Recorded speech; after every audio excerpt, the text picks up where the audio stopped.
So, Atlantis is here, and I regularly hear people having a question where to farm for which specific item and stuff like that. So, I just wanted to share my experience now that I've been playing almost 28, 29 months of this game and have stopped going to a specific province or a stage to get anything specific.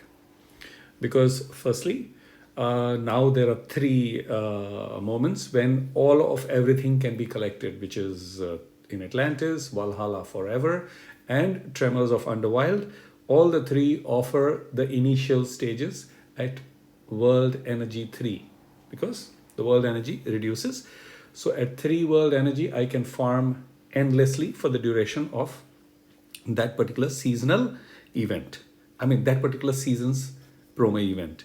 Now, having said that, I only farm in Atlantis 1, 2.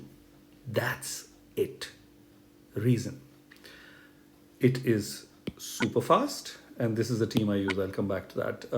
It is super fast turnaround, which means a turn gets over like within a minute on an auto play mode, and I'm able to just keep rolling, which means I don't use my loot tickets to complete or to clear a particular stage quickly. That I keep for something else, but I just keep rolling.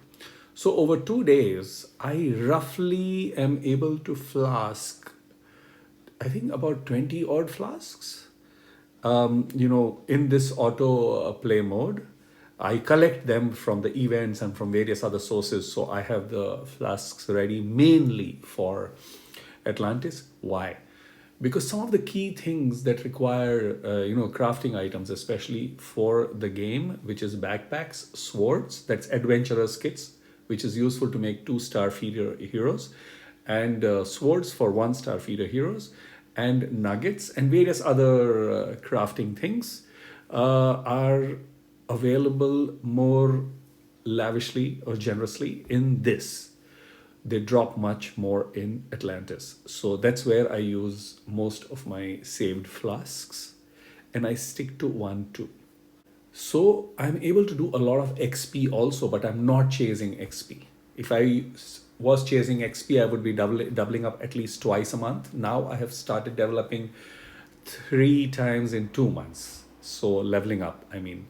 Which is totally fine for me. I mean, it really doesn't matter. I'll reach 100 in the next few months. And when I reach 100, I'm not going to get anything great or anything specific. So I've dropped the XP thing. My aim is primarily the ascension items like adventurous kits, which are famously known as backpacks and swords for my feeder preparation, and various other crafting items.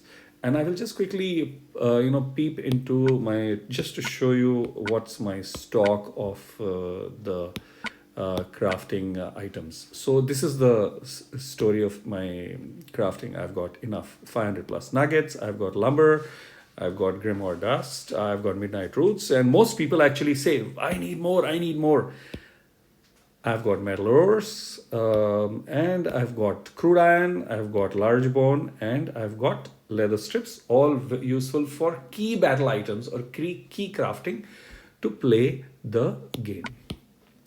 Now I have got 9,500 adventurous kits and a practice sword. I don't do crazy ass farming like some players do, which is fine for them.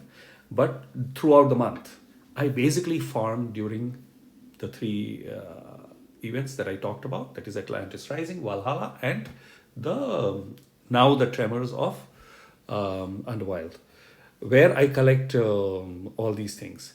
And as I'm doing, I'm also able to collect something very unique, which comes in handy in case I ever require to speed level a hero using 2 stars, that's strong row, which I can use in Hero Academy.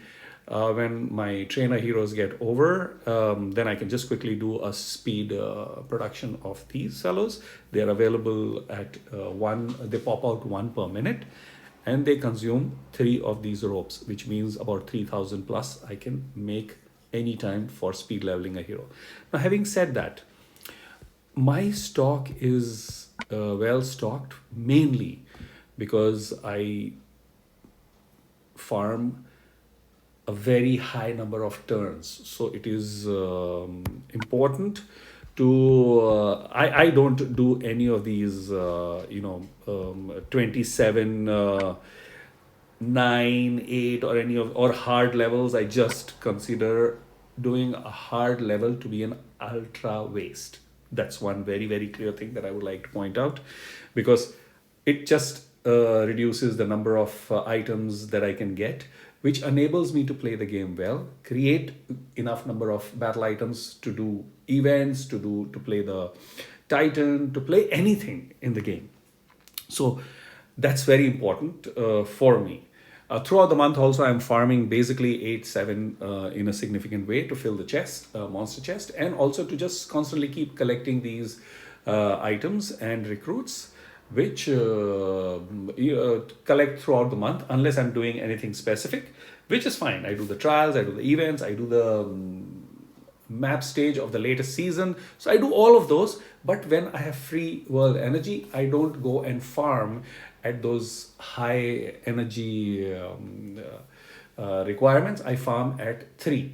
The only thing that I don't get by farming in season 1 is a little higher XP, period, and chance at some of those exotic avatars, which is fine because I'm not spending on buying world energy like crazy to collect those avatars. That's not my requirement in the game. So that's my strategy for Atlantis. And as you can see, I have enough of all, and I will make a short video when Atlantis is over. So all these will go up to 30. This may be at about 10. And so I will store a lot of stuff in there, and I will show you how much I have collected where. So thanks for watching. I hope you have great farming and great collection of all kinds of materials that is useful for your play during Atlantis. It's completely up to you what strategy you employ, but if you are short of materials, then the strategy is very simple.